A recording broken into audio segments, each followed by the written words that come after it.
السلام علیکم ورحمۃ اللہ وبرکاتہ۔ الحمدللہ رب العالمین والصلاۃ والسلام علی سید المرسلین وصحبہ اجمعین۔ اللہم صلی علی سیدنا شفیعنا مولانا محمد بارک وسلم صلو علیہ صلاۃ وسلام علیک یا رسول اللہ صلو علیہ صلاۃ وسلام علیک یا حبیب اللہ۔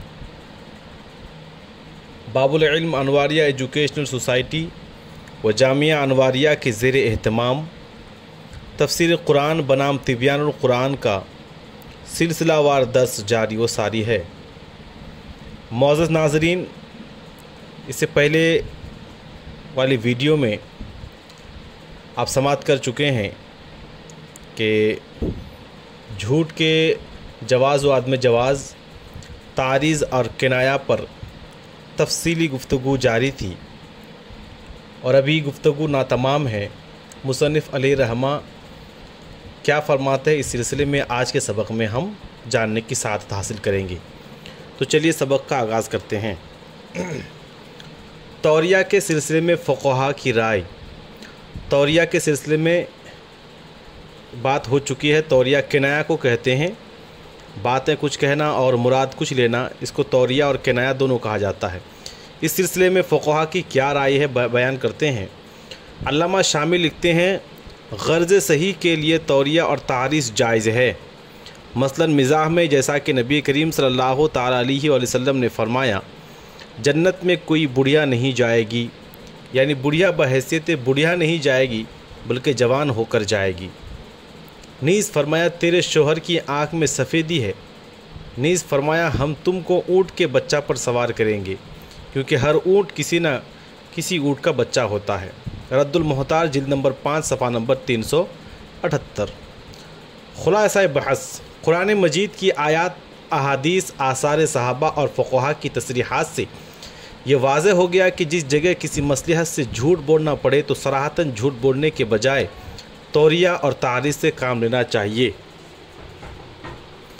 تاہم بعض مواقع پر صراحتاً جھوٹ بولنے کی بھی گنجائش ہے، جیسا کہ ہم نے امام غزالی اور علامہ شامی کے حوالے سے ذکر کیا ہے کہ مسلمان کے لیے اپنی جان، مال اور عزت بچانے کے لیے جھوٹ بولنا جائز ہے، لیکن یہ رخصت ہے اور عزیمت اس کے برعکس ہے، اور دوسرے مسلمان کی جان، مال اور عزت بچانے کے لیے جھوٹ بولنا واجب ہے، اور ان مواقع پر بھی توریہ مستحسن ہے۔ فقہاء کرام نے اپنی جان اور دوسرے مسلمان کی جان بچانے کے سلسلے میں جو جواز اور وجوب کا فرق کیا ہے، اس کی وجہ یہ ہے کہ انسان اپنے معاملہ میں تو رخصت کو چھوڑ کر عزیمت پر عمل کر سکتا ہے، لیکن دوسرے شخص کے معاملہ میں اس کو یہ اختیار نہیں ہے۔ وَإِذَا قِيلَ لَهُمْ لَا تُفْسِدُوا فِي الْأَرْضِ قَالُوا إِنَّمَا نَحْنُ مُصْلِحُونَ أَلَا إِنَّهُمْ هُمُ الْمُفْسِدُونَ وَلَكِنْ لَا يَشْعُرُونَ۔ اور جب ان سے کہا گیا کہ زمین میں فساد نہ کرو تو انہوں نے کہا، ہم تو صرف اصلاح کرنے والے ہیں۔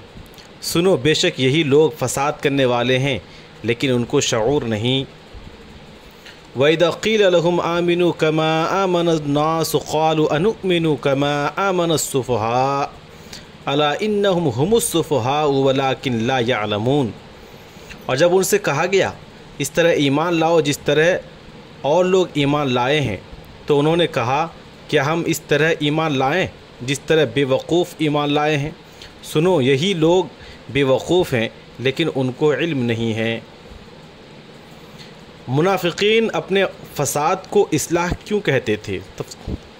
منافقین کا فساد یہ تھا کہ وہ کفار سے تعاون کر کے اور مسلمانوں کے راز ان پر ظاہر کر کے جنگ کی آگ بھڑکاتے تھے اور فتنوں کو جگاتے تھے، کیونکہ جنگ کے نتیجے میں زمین پر لہلہاتے ہوئے کھیت اجڑ جاتے تھے، مال اور مویشی ہلاک ہو جاتے تھے اور انسانوں کا قتل ہوتا تھا۔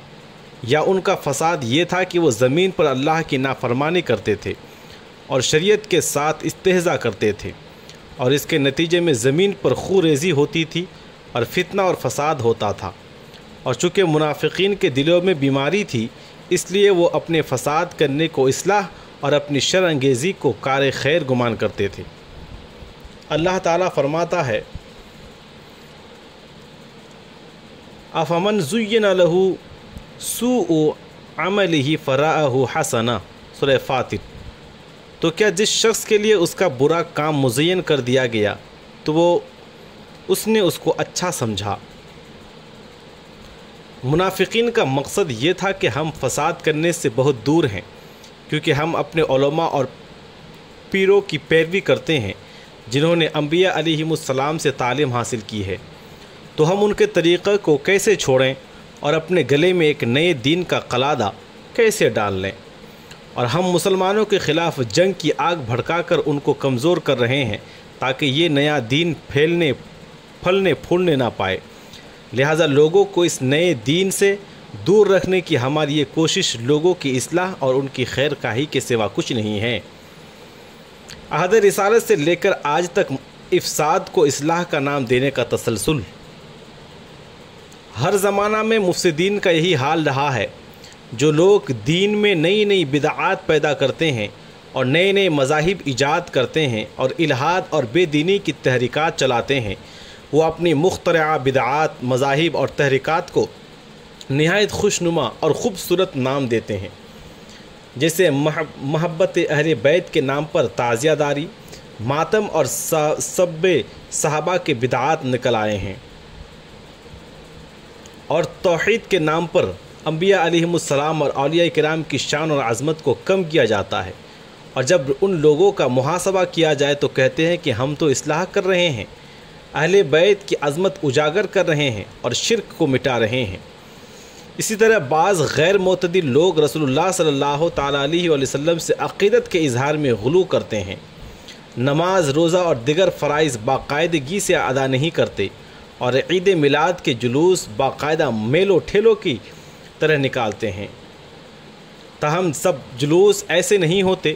میں نے برطانیہ میں کئی بار میلاد کے جلوس میں شرکت کی جن میں نعت خوانی اور ذکر ہوتا ہے، کوئی غیر شرعی بات نہیں ہوتی۔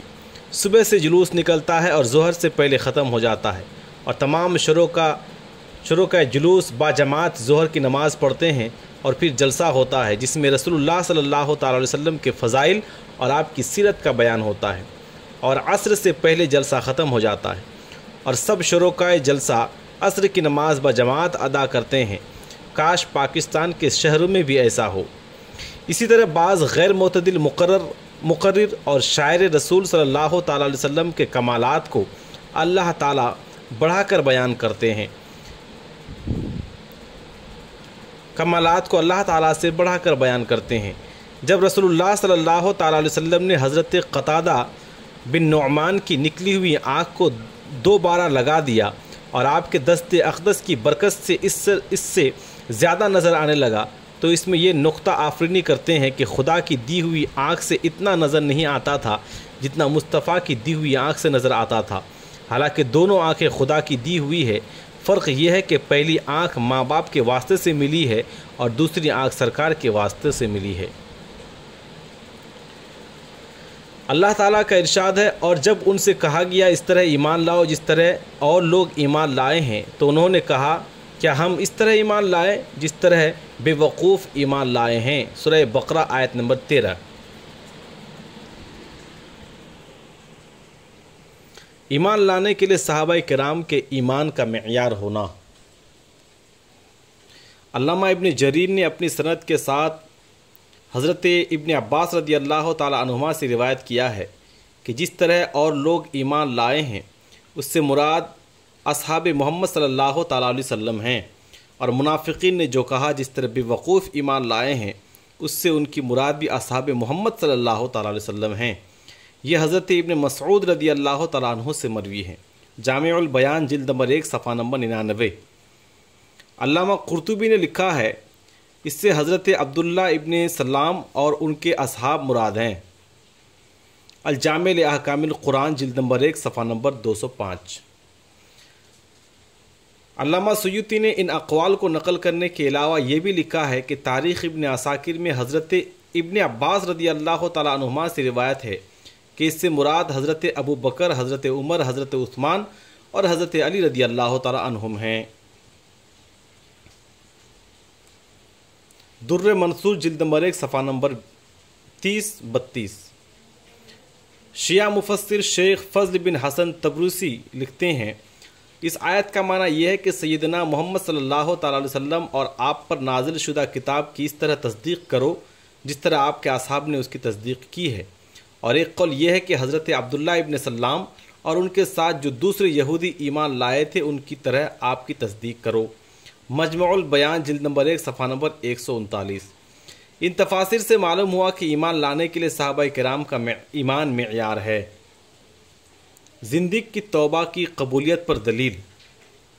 اس آیت سے زندیق کی توبہ کے مقبول ہونے پر استدلال کیا گیا ہے، کیونکہ اللہ تعالیٰ نے منافقین کے نفاق کی خبر دی اور ان کو قتل کرنے کا حکم نہیں دیا، اور نبی صلی اللہ تعالیٰ علیہ وسلم کو ان کے ظاہر اسلام کے قبول کرنے کا حکم دیا، اور اللہ تعالیٰ کو ان کے فاسد عقائد کا جو علم تھا اس کے مطابق ان کے ساتھ کفار کا معاملہ کرنے کا حکم نہیں دیا۔ اور یہ ثابت ہے کہ یہ آیات مدینہ منورہ میں کفار سے قتال کی مشروعیت کے بعد نازل ہوئی ہیں۔ نیز صحیح بخاری میں حضرت ابن عمر رضی اللہ تعالیٰ عنہما سے روایت ہے کہ رسول اللہ صلی اللہ تعالیٰ علیہ وآلہ وسلم نے فرمایا، مجھے لوگوں سے قتال کرنے کا حکم دیا گیا حتیٰ کہ وہ لا الہ الا اللہ محمد رسول اللہ کی گواہی دے اور نماز پڑھیں اور زکوٰۃ ادا کریں۔ جب وہ ایسا کریں گے تو وہ اپنی جانوں اور مالوں کو مجھ سے محفوظ کر لیں گے، البتہ اسلام کا حق لیا جائے گا اور ان کا حساب اللہ کے ذمے ہے۔ اور منافقین بظاہر کلمہ پڑھتے تھے، نماز پڑھتے تھے اور زکوٰۃ ادا کرتے تھے۔ وجہ استدلال یہ ہے کہ اس آیت میں اللہ تعالیٰ نے منافقین کو ایمان لانے کا حکم دیا ہے۔ اس سے معلوم ہوا کہ منافق کا ایمان لانا اور اس کی توبہ کب مقبول ہے، اسی پر زندیق کو قیاس کیا گیا ہے۔ اب ہم پہلے زندیق اور ملحد کی تعریفیں ذکر کریں گے، پھر ان کا شرعی حکم بیان کریں گے۔ زندیق کی تحقیق اور اس کا شرعی حکم۔ علامہ تفتازانی نے کافروں کے حسب ذیل اقسام لکھی ہیں۔ کافر جو شخص ظاہراً ایمان نہ لائے، منافق جو شخص بظاہر ایمان لائے اور حقیقت میں کافر ہو، مرتد جو شخص اسلام لانے کے بعد اسلام سے رجوع کر کے کفر کو قبول کر لے، مشرک جو شخص متعدد خدا مانے، کتابی جو شخص ادیان سابقہ منسوخہ کا معتقد ہو جیسے یہودی اور عیسائی، دہری جو شخص دہر کو قدیم مانے اور حوادث کی نسبت دہر کی طرف کرے، معطل جو شخص اللہ تعالیٰ کے وجود کو تسلیم نہ کرے، زندیق جو شخص نبی صلی اللہ تعالی علیہ وسلم کی نبوت کا اعتراف کرتا ہو، شاعر اسلام کا اظہار کرتا ہو اور اس کے دل میں کفری عقائد ہوں۔ شرح المقاصد جلد نمبر 5 صفحہ نمبر 227۔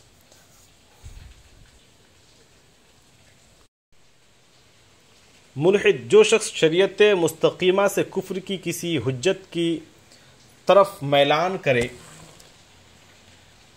اس میں وجود باری کو ماننے کی شرط ہے، نہ نبوت کے ماننے کی شرط ہے، نہ کفر کو چھپانے کی شرط ہے، نہ پہلے اسلام کو ماننے کی شرط ہے۔ یہ کفر کی تمام اقسام سے عام ہیں۔ رد المحتاج جلد نمبر 3 صفحہ نمبر 296۔ علامہ سید احمد طہطاوی حنفی زندیق کے متعلق لکھتے ہیں، فتاوی قاری الہدایہ میں لکھا ہے کہ زندیق وہ شخص ہے جو دہر کے قدیم ہونے کا معتقد ہو، خالق اور آخرت پر ایمان نہ لائے، اور اس کا اعتقاد ہو کہ اموال اور محرمات مشترک ہیں۔ اسی کتاب میں دوسری جگہ لکھا ہے کہ زندیق وہ شخص ہے جو خدا کا قائل ہو، نہ آخرت کا، اور نہ کسی چیز کو حرام سمجھتا ہو۔ یہ علامہ بیری سے منقول ہے، اور فتح القدیر میں ہے کہ زندیق کسی دین کا قائل نہیں ہوتا، اور حاشیہ ابی سعود میں ملتقات سے منقول ہے کہ زندیق کی 3 قسمیں ہیں۔ زندیق اصلی، یہ وہ عجمی شخص ہے جو اپنے سابق شرک پر قائم ہو۔ زندیق غیر اصلی، وہ شخص ہے جو پہلے مسلمان اور پھر زندیق ہو جائے، اس پر اسلام پیش کیا جائے گا، اگر یہ مسلمان ہو گیا تو فبیہا، ورنہ اس کو قتل کر دیا جائے گا کیونکہ یہ مرتد ہے۔ تیسرا، جو شخص پہلے ذمی ہو اور پھر زندیق ہو جائے، اس کو اس کے حال پر چھوڑ دیا جائے گا کیونکہ کفر ملت واحدہ ہے، اور ظاہر یہ ہے کہ زندیق کی توبہ مقبول ہے اور توبہ اس سے قتل کو ساقط کر دیتی ہے۔ حاشیۃ الطحطاوی علی در مختار جلد نمبر 2 صفحہ نمبر 485۔ علامہ طحطاوی نے زندیق کی جتنی تعریفیں لکھی ہیں یہ سب اس کے لغوی معنی ہیں۔ اصطلاح شرع میں اس کا وہی معنی ہے جو علامہ تفتازانی نے لکھا ہے۔ علامہ شامی لکھتے ہیں، علامہ ابن کمال پاشا نے اپنے رسالہ میں لکھا ہے کہ لغت میں زندیق اس شخص کو کہتے ہیں جو خالق کی نفی کرے اور جو متعدد خداؤں کا قائل ہو اور جو اللہ کی حکمت کا انکار کرے، اور اصلاح شرع میں زندیق وہ شخص ہے جو نبی صلی اللہ تعالیٰ علیہ وسلم کی نبوت کا اعتراف کرے اور کفر کو مخفی رکھے، جیسا کہ شرح مقاصد میں ہے۔ زندیق کا حکم یہ ہے کہ اگر وہ اپنی گمراہی کی طرف دعوت نہیں دیتا تو پھر اس کی 3 قسمیں ہیں: زندیق اصلی، غیر اصلی اور وہ زندیق جو پہلے اعجمی ہو۔ ان کی تفصیل علامہ طحطاوی کی عبارت میں گزر چکی ہے۔ اور اگر زندیق اپنے گمراہی کی طرف لوگوں کو دعوت دے تو اگر اس نے گرفتار ہونے سے پہلے اپنے اختیار سے توبہ کر لی تو اس کی توبہ قبول ہوگی، ورنہ اس کی توبہ قبول نہیں ہوگی اور اس کو قتل کر دیا جائے گا۔ اگر یہ اعتراض کیا جائے کہ زندیق تو اپنے کفر کو مخفی رکھتا ہے، وہ اپنی گمراہی کی طرف کیسے لوگوں کو دعوت دے گا؟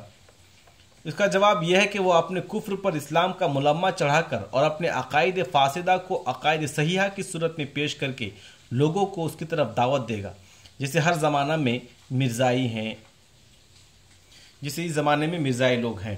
رد المحتاج جلد نمبر 3 صفحہ نمبر 296۔ اللہ تعالیٰ کا ارشاد ہے، سنو یہی لوگ بھی وقوف ہیں لیکن ان کو علم نہیں۔ سورہ بقرہ آیت نمبر 13۔ صحابہ کرام پر سب و شتم کی مذمت اور رد۔ منافقین نے رسول اللہ صلی اللہ تعالیٰ علیہ وسلم کے اصحاب کو جاہل کہا تو اللہ تعالیٰ نے ان کا رد کیا اور ان کی زیادہ جہالت بیان کی کہ وہ نہ صرف جاہل ہیں بلکہ ان کو اپنی جہالت کا علم بھی نہیں۔ اور اس آیت میں قصر قلب ہے اور رکی ہوئی اور کئی وجہ سے تاکید ہے۔ قصر قلب کا تقاضا یہ ہے کہ اصحاب رسول جاہل نہیں ہیں بلکہ یہی جاہل ہیں اور اپنی جہالت سے بھی جاہل ہیں اور خود کو عالم سمجھ رہے ہیں، اور اس جملہ کو اللہ تعالیٰ نے الا ان اور اسمیت جملہ سے مؤکد فرمایا، جس کا حاصل یہ ہے کہ یہ ہمیشہ ہمیشہ جہالت میں رہیں گے اور ان کو اپنی جہالت کا علم نہیں ہوگا، اور ایسی جہالت زیادہ لائق مذمت ہے کیونکہ جس شخص کو کسی چیز کا پتہ نہ ہو اس میں صرف ایک جہالت ہے اور وہ بسا اوقات معذور ہو جاتا ہے، اور جب اس کو اس چیز کا پتہ چل جائے یا اس کو مسئلہ بتا دیا جائے تو اس کی جہالت ظاہر ہو جاتی ہے اور اس کو ہدایت سے نفع پہنچتا ہے۔ اور جو شخص جاہل ہو اور وہ اپنی جہالت سے بھی جاہل ہو، اس میں 2 جہالتیں ہیں، ایک مسئلہ سے جہالت، دوسری اپنی جہالت سے جہالت، اس کو جہل مرکب کہتے ہیں۔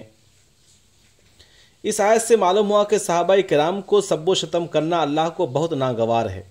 منافقین نے ایک بار صحابہ کو جاہل کہا تو اللہ تعالیٰ نے قرآن میں یہ آیت نازل کر دی جس کا خلاصہ یہ ہے کہ صحابہ جاہل نہیں بلکہ ان کو جاہل کہنے والے خود جاہل ہیں اور اپنی جہالت سے بھی جاہل ہیں اور ان کا جہل دائمی ہے۔ اللہ تعالیٰ نے صحابہ کے جہل سے برات کی اور ان کو جاہل کہنے والوں کی مذمت کی۔ منافقوں نے تو ایک بار صحابہ کو جاہل کہا تھا، لیکن جب تک قرآن مجید پڑھا جاتا رہے گا یہ کہا جاتا رہے گا کہ منافق جاہل ہیں اور دائمی جہل میں گرفتار ہیں۔ اس آیت سے یہ بھی معلوم ہوا کہ صحابہ پر سب و شتم کرنے والوں کا رد کرنا چاہیے اور صحابہ کا دفاع کرنا چاہیے کہ یہ سنت الہیہ ہے۔ وَإِذَا لَقُوا الَّذِينَ آمَنُوا قَالُوا آمَنَّا وَإِذَا خَلَوْا إِلَىٰ شَيَاطِينِهِمْ قَالُوا إِنَّا مَعَكُمْ إِنَّمَا نَحْنُ مُسْتَهْزِئُونَ اللَّهُ يَسْتَهْزِئُ بِهِمْ وَيَمُدُّهُمْ فِي طُغْيَانِهِمْ يَعْمَهُونَ۔ اور جب یہ ایمان والوں سے ملتے ہیں تو کہتے ہیں ہم ایمان لے آئے، اور جب یہ اپنے شیطانوں کے ساتھ تنہائی میں ہوتے ہیں تو کہتے ہیں یقیناً ہم تمہارے ساتھ ہیں، ہم تو ان کے ساتھ مذاق کرتے ہیں، اور اللہ ان کو ان کے مذاق کی سزا دے رہا ہے اور ان کو ڈھیل دے رہا ہے، یہ اپنی سرکشی میں اندھوں کی طرح بھٹک رہے ہیں۔ ان شیاطین کا بیان جن سے منافق خلوت میں ملتے تھے۔ امام ابن جریر اپنی سند کے ساتھ بیان کرتے ہیں، حضرت عبداللہ ابن عباس رضی اللہ تعالیٰ عنہما نے بیان کیا ہے کہ بعض یہودی یعنی منافق جب نبی صلی اللہ تعالیٰ علیہ وسلم کے اصحاب سے ملاقات کرتے تو کہتے ہم تمہارے دین پر ہیں، اور جب اپنے اصحاب سے تنہائی میں ملتے جو کافروں کے سردار تھے تو کہتے یقیناً ہم تمہارے ساتھ ہیں، ہم تو صرف مذاق کرتے ہیں۔ جامع البیان جلد نمبر 1 صفحہ نمبر 101۔ علامہ خازن اس آیت کے شان نزول میں لکھتے ہیں، روایت ہے کہ عبداللہ ابن ابی اور اس کے ساتھیوں نے دیکھا کہ سامنے سے صحابہ کرام ان کی طرف آ رہے ہیں۔ اس نے اپنی قوم سے کہا، دیکھو میں ان بے وقوفوں کو کس طرح سے تم سے واپس کرتا ہوں۔ اس نے حضرت ابوبکر کا ہاتھ پکڑ کر کہا، مرحبا اے بنو تیمیم کے سردار، شیخ الاسلام، غار میں رسول اللہ صلی اللہ تعالی وسلم کے رفیق، رسول صلی اللہ تعالی وسلم کے لیے اپنی جان اور مال کو خرچ کرنے والے۔ پھر حضرت عمر رضی اللہ تعالیٰ عنہ کا ہاتھ پکڑ کر کہا، مرحبا اے بنو عدی کے سردار، فاروق، اللہ کے دین میں قوی، اپنی جان اور مال کو اللہ کے راہ میں خرچ کرنے والے۔ پھر حضرت علی کا ہاتھ پکڑ کر کہا، مرحبا اے رسول اللہ کے امزاد، آپ کے داماد، رسول اللہ صلی اللہ تعالیٰ علیہ وسلم کے سوا تمام بنو ہاشم کے سردار۔ حضرت علی رضی اللہ تعالیٰ عنہ نے فرمایا، اے ابی، اللہ سے ڈر، نفاق نہ کر، منافق اللہ کے بدترین مخلوق ہیں۔ عبداللہ ابن ابی نے کہا، اے ابو الحسن، ذرا ٹھہریے، خدا کی قسم میں نے یہ باتیں از رہ نفاق نہیں کہیں، ہمارا ایمان آپ ہی کی طرح ہے۔ پھر صحابہ کرام کے جانے کے بعد عبداللہ ابن ابی نے اپنے ساتھیوں سے کہا، تم نے دیکھا میں نے ان کو کیسے بے وقوف بنایا۔ معاذ اللہ۔ صحابہ کرام نے واپس آ کر یہ واقعہ رسول اللہ کو سنایا تو یہ آیت نازل ہوئی۔ تفسیر خازن جلد نمبر 1 صفحہ نمبر 29-30۔ علامہ خفازی نے اس روایت پر حسب ذیل تبصرہ کیا ہے۔ اس حدیث کو واحدی نے اپنی سند کے ساتھ روایت کیا ہے۔ حافظ ابن حجر نے اس حدیث کی سند بیان کر کے کہا کہ یہ حدیث منکر ہے، اور کہا یہ سلسلۃ الذہب نہیں ہے بلکہ سلسلۃ الکذب ہے، یعنی جھوٹی سند ہے، اور اس حدیث کے موضوع ہونے کے آثار ظاہر ہیں، کیونکہ محدثین کی تصحیح کے مطابق نبی صلی اللہ تعالی وسلم کے مدینہ آتے ہی شروع میں سورہ بقرہ نازل ہوئی تھی، اور ہجرت کے دوسرے سال میں حضرت علی رضی اللہ تعالیٰ عنہ کی حضرت سیدہ فاطمہ رضی اللہ تعالیٰ عنہ سے شادی ہوئی تھی۔ اور اس حدیث میں ہے کہ عبداللہ ابن ابی نے حضرت علی کو رسول اللہ صلی اللہ تعالی وسلم کا داماد کہا۔ عنایت القاضی جلد نمبر 1 صفحہ نمبر 239۔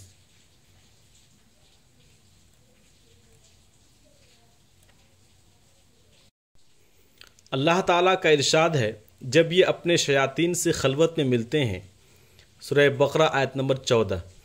علامہ ابو اللیث سمرقندی نے لکھا ہے کہ شیاطین سے مراد یہود کے 5 قبیلے ہیں: کعب ابن اشرف مدینہ میں، ابو بردہ اسلمی بنو اسلم میں، ابو السودا شام میں، عبد الدار جہینیہ میں سے، اور عوف ابن مالک بنو اسد سے۔ اور ابو عبیدہ نے کہا، ہر وہ شخص جو گمراہ اور سرکش ہو وہ شیطان ہیں۔ اللہ تعالیٰ کا ارشاد ہے، اللہ ان کے ساتھ استہزاء فرماتا ہے، سورہ بقرہ آیت نمبر 15۔ اللہ تعالیٰ کے استہزاء کی توجیہ۔ علامہ راغب اصفہانی نے کہا کہ قصداً مذاق کرنے کو استہزاء کہتے ہیں، اور استہزاء کی اللہ تعالیٰ کی طرف نسبت ہو تو اس کا معنی استہزاء کی جزا دینا ہے، یعنی اللہ تعالیٰ ان کو ایک مدت تک مہلت دیتا ہے، پھر اچانک ان کو اپنی گرفت میں لے لیتا ہے۔ اس کو استہزاء اس لیے فرمایا ہے کہ منافقین اس دھوکے میں تھے کہ وہ مسلمانوں کو بے وقوف بنانے میں کامیاب ہو گئے، کیونکہ ان کے نفاق اور سرکشی کے باوجود ان پر مسلمانوں کے احکام جاری کیے گئے اور ان سے مواخذہ نہیں کیا گیا، لیکن حقیقت میں اللہ اور اس کے رسول صلی اللہ تعالی علیہ وسلم کو ان کے نفاق کا علم تھا، اور آخرت میں ان کے ساتھ صورتاً استہزاء کیا جائے گا۔ حافظ جلال الدین سیوطی لکھتے ہیں، امام ابن المنذر نے ابو صالح سے روایت کیا ہے کہ دوزخ میں دوزخیوں سے کہا جائے گا کہ دوزخ سے نکلو، اور دوزخ کے دروازے کھول دیے جائیں گے۔ جب وہ دوزخ کے کھلے ہوئے دروازے دیکھیں گے تو وہ دوزخ سے نکلنے کے لیے بھاگیں گے، اور مومن جنت میں اپنے تختوں پر بیٹھے ہوئے یہ منظر دیکھ رہے ہوں گے، اور جب کفار دروازوں کے قریب پہنچیں گے تو وہ دروازے بند ہو جائیں گے اور مومن ان پر ہنس پڑیں گے، جیسا کہ قرآن مجید میں ہے، فَالْيَوْمَ الَّذِينَ آمَنُوا مِنَ الْكُفَّارِ يَضْحَكُونَ عَلَى الْأَرَائِكِ يَنْظُرُونَ هَلْ ثُوِّبَ الْكُفَّارُ مَا كَانُوا يَفْعَلُونَ۔ سورہ مطففین آیت نمبر 34-36۔ تو آج قیامت کے دن ایمان والے کافروں پر ہنستے ہیں، وہ عالیشان تختوں پر بیٹھے ہوئے دیکھتے ہیں کہ کافروں کو ان کے کیے ہوئے کاموں کا کیا بدلہ ملا ہے۔ اللہ تعالیٰ نے منافقین کے استہزاء کی جزا یعنی سزا کو استہزاء صورتاً فرمایا ہے۔ حقیقت میں یہ استہزاء نہیں ہے، اس کی نظیر یہ آیت ہے، وَجَزَاءُ سَيِّئَةٍ سَيِّئَةٌ مِثْلُهَا، اور برائی کا بدلہ اسی کی مثل برائی ہے۔ سورہ شورى آیت نمبر 40۔ حالانکہ برائی کا بدلہ حقیقت میں عدل و انصاف ہوتا ہے، برائی نہیں ہوتی، لیکن کسی چیز کا بدلہ صورتاً اسی کے مثل ہوتا ہے، اس لیے اس کو برائی فرمایا۔ اسی طرح منافقین کے استہزاء کا بدلہ حقیقتاً استہزاء نہیں، صورتاً مماثل ہونے کی وجہ سے اس کو استہزاء فرمایا ہے۔